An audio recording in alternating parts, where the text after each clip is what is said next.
સ્વામિનારાયણ સ્વામિનારાયણ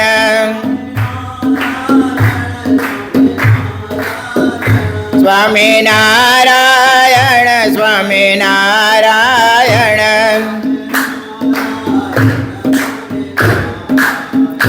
સ્વામિનારાયણ સ્વામિનારાયણ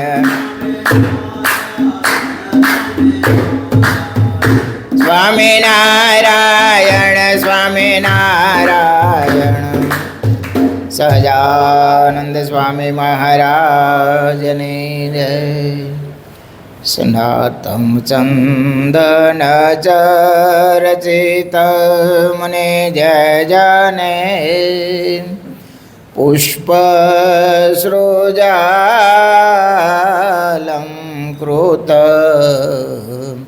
પ્રાત સૂર્યમયુખ સેવિત મુખમ શ્રીચંદ્રશાલોપરી કૃત્વા રોટકમે કપાણે તલકે વંક્ત્વાનસ્તેન ભુજાનં પ્રવિલોકસેવકગણાં વંદે સદા સ્વામિનં વંદે સદા સ્વામિનં. વર્ણિવેશરમણીય દર્શનમ મંદેહાચરુચિરાનનાંબુજં પૂજિतं સુરનરોત્તમૈર્મુદા ધર્માનંદનમઃ વિચિંતયે. ઓમ અવતારિણે શ્રી સ્વામિનારાયણાય નમો નમઃ. ઓમ શ્રી હરિકૃષ્ણાય નમો નમઃ. ઓમ શ્રી પૂર્ણ પુરુષોત્તમાય નમો નમઃ. ઓમ સર્વેભ્યઃ સદ્ગુરુભ્યઃ નમો નમઃ. સહજાનંદ સ્વામી મહારાજની જય. હરે કૃષ્ણ મહારાજની જય. સ્વામિનારાયણ ભગવાનની જય. વિક્રમ સંવત 2080 તારીખ 17/6/2024 જેઠ સુદ એકાદશી 2 એકાદશી છે. સોમવાર સદગુરુ નિષ્કાળ સ્વામી રચિત નિષ્કાંત કાવ્યમાં પુરુષોત્તમ પ્રકાશ પ્રકાર 12મો.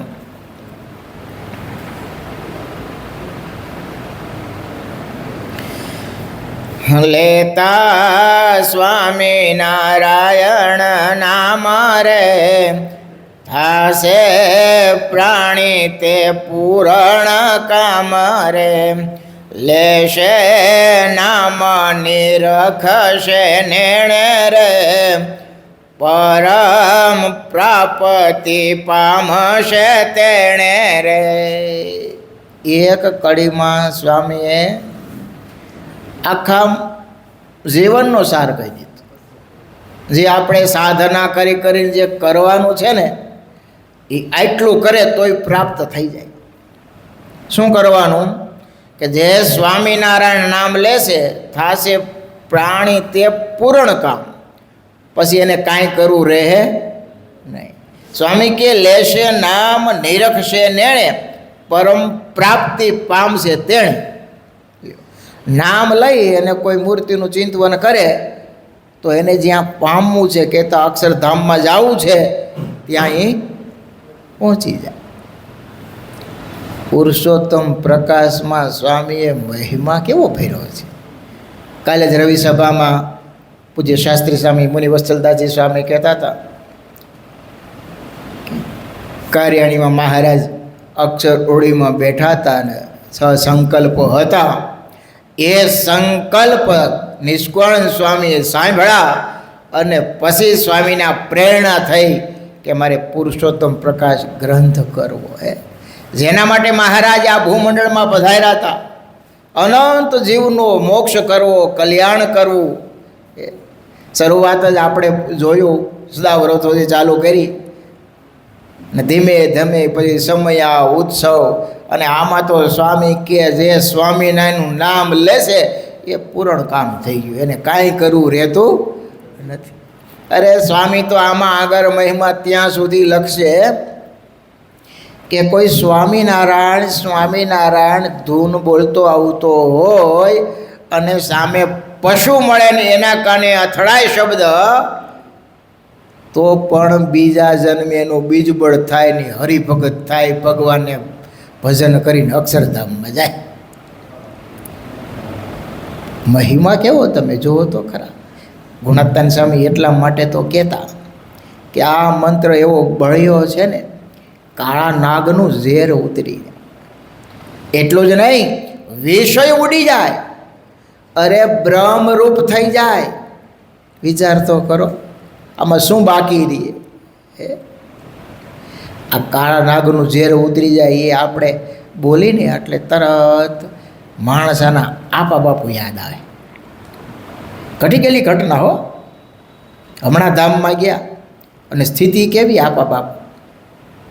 ગુરુદેવ શાસ્ત્રી મહારાજ ધામમાં ગયા તો મહારાજે એમને દર્શન આપે. આત્મનિવેદી ભક્ત હો. મંદિરમાં રહી રોટલો એવો જાડો, અને બાપુને તો કેવું ફાવે, રસોડું કેદી કર્યું હોય, પણ મહારાજનો થાળ જાતે બનાવવાનો, ઘરે જવાનું નહીં, મંદિરમાં જ રહેવાનું. છેલ્લી અવસ્થામાં ભગવાને રોટલો અને છાશ કે અથાણું ધરાવે, અવિનાશી આવો જમવા થાળ રોજ બોલવાનું. આ કાયમ વર્ષો સુધી આ બાપુએ ક્રમ જાળવી રાખ્યો. તે ગરમે ત્યાં માણસા ગયા અને એ સાંજે સભાન પૂરું કરીને બાપુ કે હાલો બ્રહ્માનંદ સ્વામીની વાતો આપણે કરીએ, યાદ કરીએ. તે પાછળ મંદિરની પાછળ એક ત્યાં ઓસરી દરબારી રસોડું ને એવું હતું સંતોનું, ત્યાં ઓસરી ત્યાં બેઠા.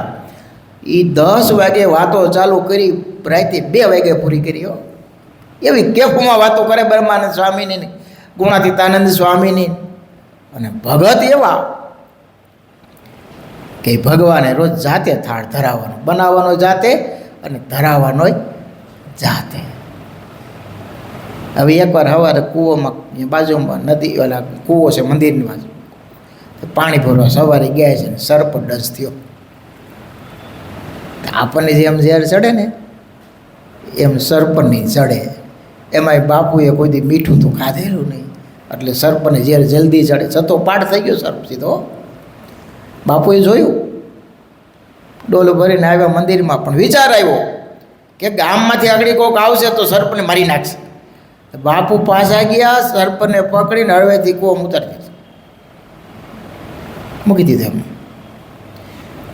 આવ્યા મંદિરમાં, ઘેણ ચડવા માંડ્યું, વાત કરી. 2-3 હરિભક્તો હતા ને બાપુ કે આ જરાક જનાવર કવડી ગયું લાગે કુવેથી, તો કે હાલો દવાખાને લઈ જાય. બાપુ કે ખબરદાર, મને દવાખાને લઈ જતા નહીં. અરે અત્યારે નહીં, કદાચ હું બેભાન થઈ જાઉં અને જો તમે મને મારું હિત ઈચ્છતા હોય, મારે પ્રત્યે તમને ભાવના હોય, તો તમે મને દવાખાને ન લઈ જતા. કદાચ હું બેશુદ્ધ થઈ જાઉં બેભાનમાં, અહીંયા તમે ભગવાન પાસે ઊભા ધૂન કરો, ભગવાનની જેવી મરજી એમ આપણે કરવાનું, મારે ક્યાંય જવું નથી. અને થોડાક ભક્તો ભેગા થયા અને ઊભા અડધો કલાક ધૂન કરી. બાપુ બેઠા હતા ને ઊભા થઈ ગયા, મેળા ધૂન કરવા. હાલો મને હવે નખમાય રોગ નથી, જો ઝેર બધું અંગૂઠામાં રહી ગયું, જાઓ હવે મને સારું છે, હો કાંઈ નથી, જાઓ મેળા માળા ભજન કરો. પણ એ ઝેરી સર્પના લીધે બાપુને થોડીક ધ્રુજારી કાયમ માટે રહેતી, એટલે આમ ધ્રુજતા થોડા કંપારી ત્યારથી શરૂ થઈ ગયેલી, ઉંમર થઈ ગયેલી. પણ કેફ કેવો ઊભા આજે બાપુને યાદ કરી માણસા ગામમાં ઊભા ભક્તો ધૂન કરે છે. પણ ઝેર ઉતરી ગયું, સર્પ કરેલું ઝેર તરત ઉતરી ગયું. કેવા ભક્તો હોય છે જુઓ તમે.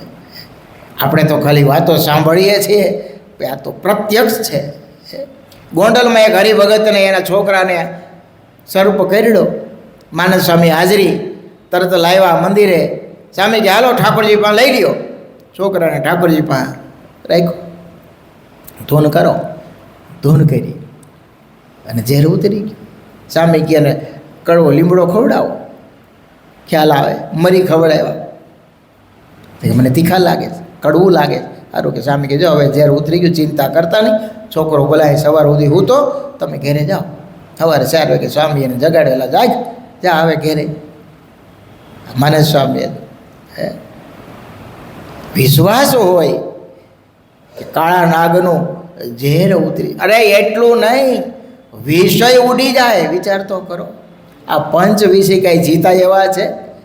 પણ સતત સ્મરણ કરીએ મહારાજ સ્વામિનારાયણ, મહારાજ સ્વામિનારાયણ, તો વિષય ઉડી જાય અને સત્તા દેહ બ્રહ્મરૂપ થઈ જવાય. હે આ રોજ સાંભળીએ છીએ તોય જોઈએ એવી શ્રદ્ધા હજી આપણને ફૂટતી નથી. થાય છે કે આ બ્રહ્મરૂપ થઈ જવું આપણે, એમ ધીમે ધીમે થાવું, એમ મનાતું નથી એવું નથી. ખબર જ છે કે મહારાજ આપણને પ્રાપ્ત થયા છે, એ અક્ષરધામના અધિપતિ છે, અંત સમયે તેડવા એ જ આવશે એવી તો આપણને પ્રતીતિ છે જ. પણ સતા દેહે આપે બ્રહ્મરૂપ થઈ જાઓ, હજી એવું હા પડતી નથી.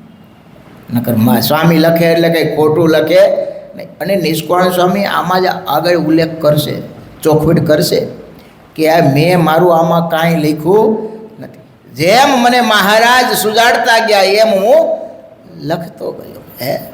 એક એક લીટી તમે એક એક ચરણ મહારાજના મહિમાથી ભરેલા છે. પુરુષોત્તમ પ્રકાશ રાજકોટ ગુરુકુલ પૂજ્ય દેવસ્વામી એ બીમાર હતા ને, થોડાક વધારે તાવ ને અશક્તિ નબળાઈ હતી, તો એ કાયમ માટે પુરુષોત્તમ પ્રકાશ વંચાવે. એ કે પુરુષોત્તમ પ્રકાશ વાંચો, સામે એવા ફ્રેશ થઈ જાય. પૂજ્ય કોઠારી સામે છેલ્લે પુરુષોત્તમ પ્રકાશનો આખો દી પાઠ કરી રાખતા. કારણ કે આમાં મહારાજનો મહિમા ભારો ભાર ભર્યો છે. અને મહારાજમાં સહેજે હેત થાય. તમે કોઈ વસ્તુની કિંમતની ખબર પડી જાય ને, પછી એની જાળવણી જુદી રીતે થાય. દાખલા તરીકે તમારે એક હાથમાં કાચનો ટુકડો હોય અને એક હાથમાં હીરો હોય, બે સેમ લાગે, જેને અનુભવ નથી. પણ જે અનુભવ છે, જેને આને કિંમતની ખબર છે કે બે આ સરખા નથી, દેખાય છે સરખા, કંઈક પડ્યા હોય, ઠેસ લાગે તો ધ્યાન કોના અમે જાળવે? કોને? હીરાને જાળવે. એમ કિંમત થોડી ખબર પડી જાય ને કે આ વસ્તુ આ છે, એ આ પુરુષોત્તમ પ્રકાશ શીખડાવે છે કે આ મહારાજ કોણ છે, આપણને કોની પ્રાપ્તિ થઈ છે, આ પ્રાપ્ત કરીને આપને કેવી પ્રાપ્તિ થાય છે, એ આ પુરુષોત્તમ પ્રકાશ શીખડાવે છે. ઘણા ભક્તો, પ્રેમી ભક્તો હોય, આ ચાતુર્માસ હમણાં આવે છે, શ્રાવણ મહિનો હોય કે ગમે ત્યારે કાર્તિકમાં ચાલતો હોય, અથવા તો ઘરે વહેલા આવી ગયા હોય, ફ્રી હોય ત્યારે રવિવારની રજા હોય, એ પુરુષોત્તમ પ્રકાશનો પાઠ કરે, હરિસ્મૃતિનો પાઠ કરે. આ બધા નિષ્કાળ સ્વામીના ગ્રંથો એવા છે કે હૃદય ભક્તિ ભાવથી ભરાઈ જાય, ભગવાનમાં હેત વધતું જાય. પૂજ્યપાદ હરિસ્વરૂપદાસજી સ્વામી રોજ હરિસ્મૃતિનો આજે પાઠ કરે છે. કાયમ માટે પૂજા પૂરી કરી અને તરત હરિસ્મૃતિનો પાઠ કરે. બધું હેત હોય ને તો થાય. ખરેખર ભગવાનમાં જો હેત કરવું હોય ને તો થાય.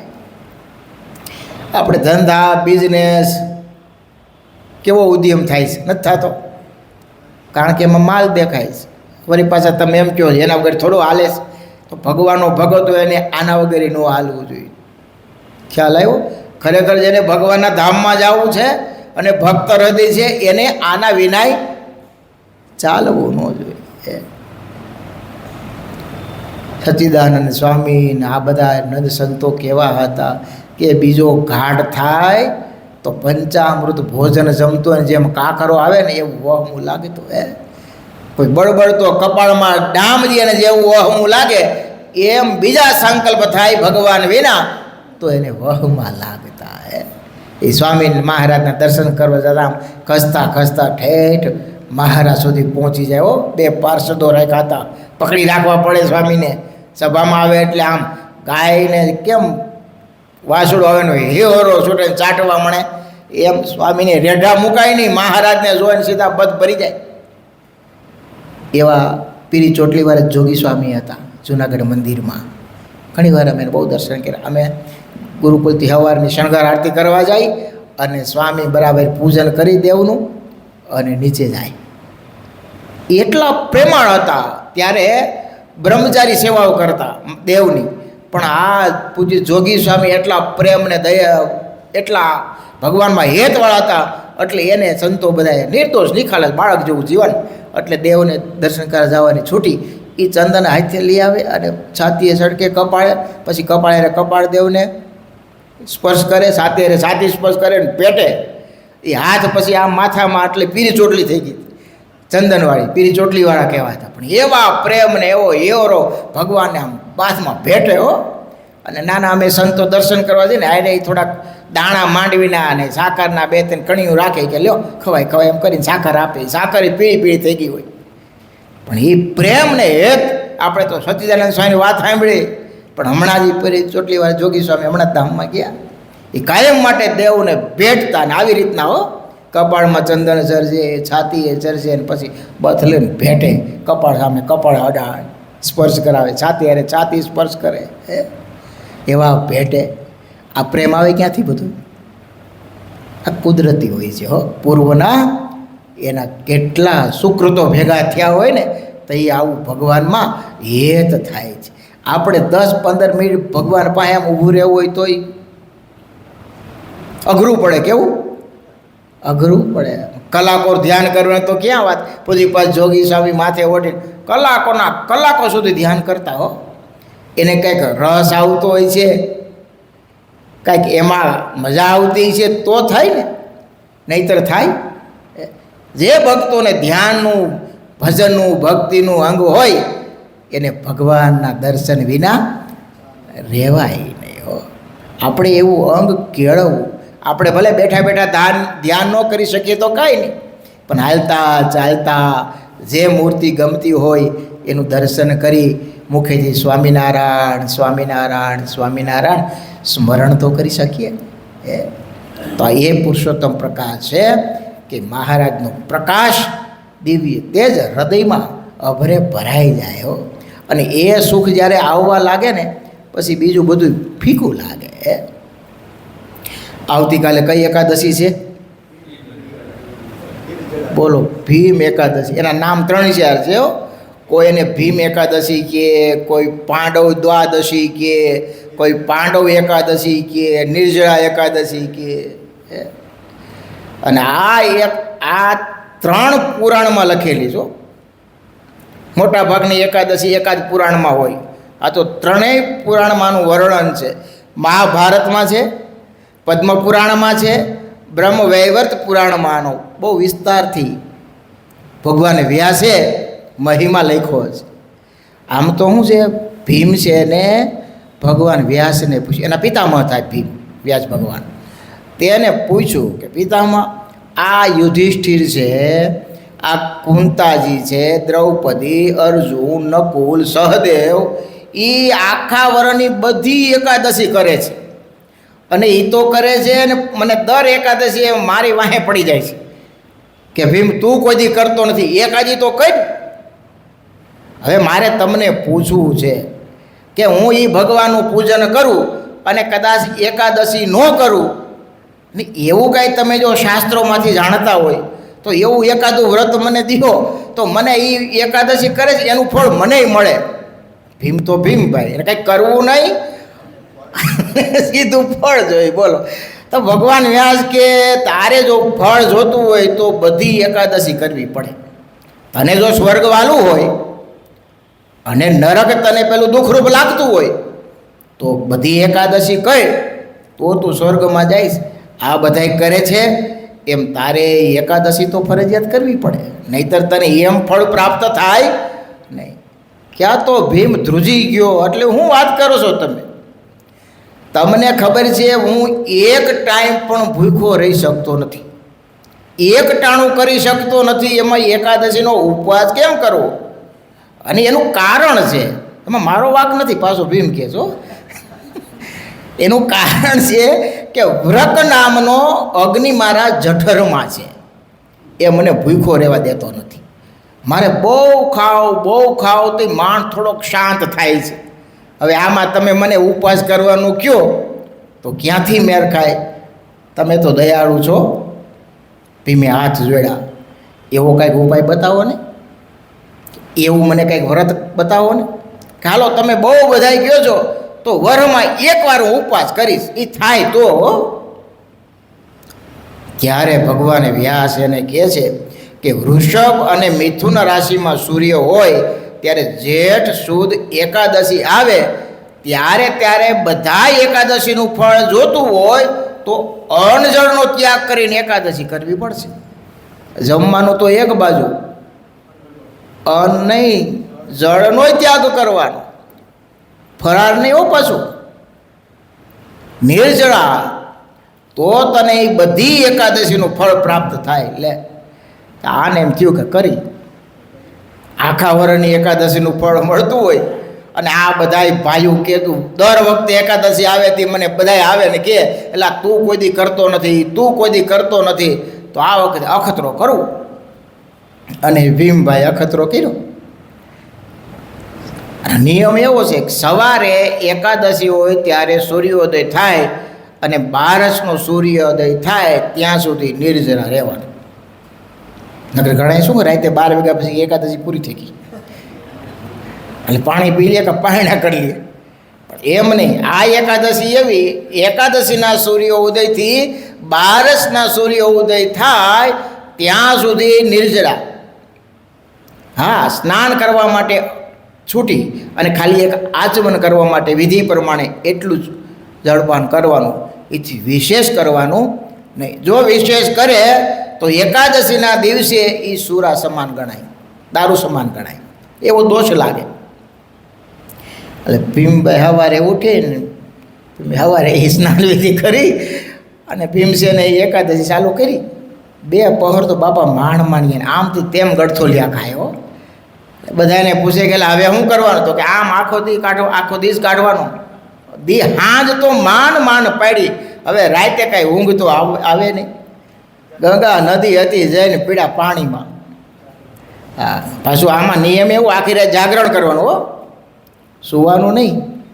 આ બધા ભક્તો તો જાગરણ કરે પણ ભીમ એ ગંગામાં પીડા આખી રાત કાઢી. સવારની રાહ જો ક્યારે સૂર્યોદય થાય. એ સવારે ઉઠીને પાછું ફરીવાર સ્નાન કરી અને પૂજન ભગવાનનું કરીને એ સુપાત્ર બ્રાહ્મણને જમાડી અને પછી પોતે પાયણા ગયા. હાશ, એ જિંદગીમાં એકવાર ભીમ એકાદશી કરી. તે દીથી આ નિર્જરા એકાદશી ભીમ એકાદશી હો. વ્યાસ ભગવાન કહે છે આ કોઈ નિર્જરા એકાદશીનું વ્રત કરે, રાતે જાગરણ કરે તો આખા વર્ષની એકાદશીનું ફળ એણે પ્રાપ્ત થાય છે. એટલું જ નહીં, અજાણતા બ્રહ્મહત્યા થઈ હોય, દારૂ પીવાઈ ગયો હોય, આખી જિંદગી ખોટું બોલ્યો હોય, અહિંસા કરી હોય અને જો આ નિર્જરા એકાદશી, જે શુદ્ધ એકાદશી વ્રત કરે, રાતે જાગરણ કરે, ભગવત પૂજન કરે તો એ પાપમાંથી મુક્ત થાય છે. અને જો કોઈ શ્રદ્ધાથી ને ભાવથી કરે, સોનાનું દાન કરે, પાણીનું દાન કરે, કમંડળનું દાન કરે, ગાયોનું દાન કરે તો એ મરીને ભગવાન વિષ્ણુના લોકમાં જાય છે. જમ એને દેખાતા પણ નથી અંત સમય હો. એટલો આ નિર્જરા એકાદશીનો મહિમા છે. એટલું જ નહીં, આનું મહાત્મ્ય કોઈ સાંભળે અને સંભળાવે એ 2 જણા સ્વર્ગમાં જાય છે. આપણે કંઈ સ્વર્ગમાં જવું એટલે એટલું પુણ્ય થાય છે એમ. આપણે તો ભગવાનની પ્રસન્નતા પ્રાપ્ત જોઈ છે. આ તો જો આ કલયુગમાં ભગવાન વ્યાસ કે દ્રવ્ય શુદ્ધિ તથા સ્માર્ત સંસ્કાર કોઈ કરતું નથી, તો વૈદિક કર્મ તો કરે જ ક્યાંથી? આ ગ્રહસ્થને રોજ 5 યજ્ઞ કરવાના કીધા છે, કેટલા કરતા છે? આ શાસ્ત્રોના મત પ્રમાણે કરવા પડે, પણ એ કાંઈ થતું નથી. આ બધું આખી જિંદગી ન થયું હોય પણ જેઠ સુધી એકાદશી નિર્જરા કરે તો આખી જિંદગી આજે કાંઈ કર્મ ન થયા હોય ને એ બધા કર્મ માફ થઈ જાય અને પુણ્યશાળી બની જાય. બહુ મોટો મહિમા છે હો. અને આપણે સાંભળે તો એમ થાય કે આ કરવું જ જોઈએ, પણ આકડી ઘરે જઈને મેં કાલે હરિભગતને કીધું, ઓલા કાલે મોટી એકાદશી ભીમ એકાદશી કરજો સ્વામી, નિર્જરા તો નહીં થાય, પણ મેં કીધું કાંઈ જ્યુસ ન પીજો. એકાદશી તો થઈ જાય છે પણ બીજે દી સ્વામી બહુ કઠણ પડે છે, એટલે થોડુંક ફરાળ તો કરશું, તો ફરાળ કરી કરજો. આમ તો એ વરમાં 1 થી 2 એકાદશી કરે છે, એવા પ્રેમી ભગત છે, કેવા ગુણભાવવાળા. હું એકાદશીએ ફોન કરું એને, એકાદશી એ કે અહીંયા નહીં આવે સ્વામી, અમે દરવાજા બંધ કરી દીધા. આ બહુ અઘરું હોય છે, જે કોઈ દી અંગ ન હોય, કર્યું ન હોય ને એને થોડું એ એકાદશીએ કઠણ નથી પડતું, પણ બીજે દિવસે કઠણ પડે છે. ટેવ પાડી ન હોય, મહિમા ન હોય. પછી હું એને કહું ક્યાંક આગળ કેટલા મને કંઈક થયું હોય, એક્સિડન્ટ કે એવું થયું હોય, અથવા તો ન કરે નારાયણ શરીરમાં કંઈક ઓપરેશન કરવાનું થયું હોય, ડૉક્ટર કે આગલે દિવસે કંઈ પાણી પીવું નહીં તો કેમ લાગે છે? ઓપરેશન થયા પછી એમ કે હમણાં તમારે લિક્વિડ ઉપર રહેવું તો 15 દી કાઢી નાખે. આવો કેટલા દી? એકાદશી એક નો નીકળે. લ્યો, કર્મને વશ આ જીવ કેવું કરતો હોય છે હે, પણ જાણીને કરવું એ કેવું કઠણ પડે છે હે, બહુ કઠણ પડે હો. આપણને પાછળનું દેખાતું નથી ને એટલે થોડોક આ વિચાર આવતો નથી. નકર ક્યારેક વિચાર કરો, આ કસાયને આ ખાટકીને આ પશુ બાંધ્યા હોય એને કોણ પાણી પાવા જાય ને કોણ નિરણ નાખે? ભૂખા તરસ્યા ક્યાં માગે? અરે ત્યાં નહીં, ગમે ત્યાં પશુ હોય. આ ખેડૂતની આ પેલા પશુથી ખેતી, બળદથી ખેતી થતી, આપણને જેમ રોગ છે ને એમ એને રોગ થતા હોય છે, એને તાવ આવતો હોય છે, એને શરદી થતી હોય છે, એને પેટમાં કંઈક નાની મોટી પ્રોબ્લેમ હોય છે. હવે એ થયો હોય ને વાવણી થઈ હોય તો ખેડૂત એને એમ કે ભાઈ આજ તને થોડોક ખાધું ઓછું છે તો ભલે બાંધો, કેમ લાગે છે? તરત વાવણીએ જોડવાનો હે. એમાંય કોકને માગીને દીધો હોય તો માગેલો બળદ એને પોરો ન દેવાય, એમ કે માગેલો બળદ એને પોરો આખો દી હાકે. આ કેવા પર્વ છે બધા, તમે જુઓ તો ખરા. એટલે મોટા સંતો કહેતા, ભાઈ આ વખતે જો ભગવાન ભેજા નથી ને તો એ 184માં દુઃખ એનો પાર આવતો નથી. અને હકીકત છે હો, આપણને દેખાતું નથી. એટલે શાસ્ત્રોને, મોટા સંતોને આપણી પાસેથી બાપ શું જોતું હતું તે આપણને આ રસ્તો બતાવે છે. પોકારીને કહે છે, એ જાગો જાગો, આ 184 ગર્ભવાસના દુઃખ મટે એવું કંઈક કરો. પોકારી કહે છે. થોડોક વિચારો તો ખ્યાલ આવે. એક યોનિમાં કેટલી પરવસતા અને કેટલા દુઃખો છે, જુઓ તો ખરા. આ 2 દિવસ પહેલાં જ અહીંયા સમળીઓ બહુ માળા મૂક્યા છે. એ તમે જો ક્યારેક તમે જોઈજો, એ નાના પક્ષીને પકડે ને તો પહેલાં શું કરે ખબર છે? સીધું ખાય નહીં, પીછા ખાલી ખેંચી નાખે, તડપાવે અને પછી ખાવાનું ચાલુ કરે. એક એમનેમ જીવ જાતો હોય છે. એક યોનિમાં કેવા કે કેટલા દુઃખો છે. ભગવાને દયા કરીને એટલા માટે આ મોંઘો મનુષ્ય મળતો નથી, એટલા માટે શાસ્ત્રોને મોટા સંતો પોકારી કહે છે, ભાઈ જાગી જાવ તો સારું છે. આ 184 ગર્ભવાસના ફેરા મટાડો. પણ માયાનો પાસ એવો છે ને કે એ પાછું વળાતું નથી. સમજાય છે, ખબર છે, પણ છતાંય પાછું વળાતું નથી. જાગી જાય તો કામ થઈ જાય. નિષ્કોહાન કાવ્ય ગુરુદેવ શાસ્ત્રી મહારાજ નાની ઉંમરમાં વાંચતા હતા, યમદંડ વાંચતા હતા ને આમ હરેરાટી પંપારી છૂટી ગઈ. ઓહો, આવા દુઃખ ભોગવવાના આવી 184 એમાં જવાનું. ભગવાન ભજી લેવા છે. એ રજા લેવામાં 3 થી 4 વખત હેડ બેડીમાં બાંધી દેતા હો સ્વામીને. એક વાળંદ રાખતા, બહિર્ભૂમિ જાય તો પાહે વાહે એટલા મારતા સ્વામી છેલ્લે કહેતા કે હજી એ કેળમાં બાપાએ મારી લાકડીના ઘા રૂજાડા નથી, ક્યારેક ક્યારેક હજી દુખે છે. એટલી 87 વર્ષે હો, કેવા માર્યા છે કયો. હેડ બેડીમાં નાખતા, લાકડા ઓલા પગમાં ભરાવીને હાકળ બાંધી રાખે, ખાવા દે નહીં, 2-3 દી પૂરી રાખે. પણ છતાંય નક્કી એક કરેલું, આ માર હેલો, પણ હવે આમાં લખચોરાશીમાં જવું નથી. એ જાગી ક્યાં કહેવાય? એ જાગી ક્યાં? અને જાગ્યા તમે જુઓ. છેલ્લે સ્વામી કહેતા 87 વર્ષ સુધી આ ચૂંદડીને ડાઘ લાગવા દીધો નથી. હવે મહારાજની રાહ જોવું છે. એવા ગુરુદેવનો આપણને યોગ છે. એ બધાય પોકારીને કહે છે કે ભાઈ આ મનુષ્ય જન્મ એ વારે વારે મળતો નથી. બસ હાલતા ચાલતા પ્રભુ સ્મરણ કરી લેવું. તો આજે ભીમ એકાદશી એનો થોડોક મહિમા કીધો, અને ભગવાન સ્વામિનારાયણનો મહામંત્ર કેટલો ભાળ્યો છે. બીજું કાંઈ ન કરી શકીએ તો કાંઈ નહીં, પણ હાલતા ચાલતા સ્વામિનારાયણ સ્વામિનારાયણ સ્વામિનારાયણનું ભજન કરીએ. સહજાનંદ સ્વામી મહારાજની જય. સ્વામિનારાયણ સ્વામિનારાયણ સ્વામિનારાયણ સ્વામી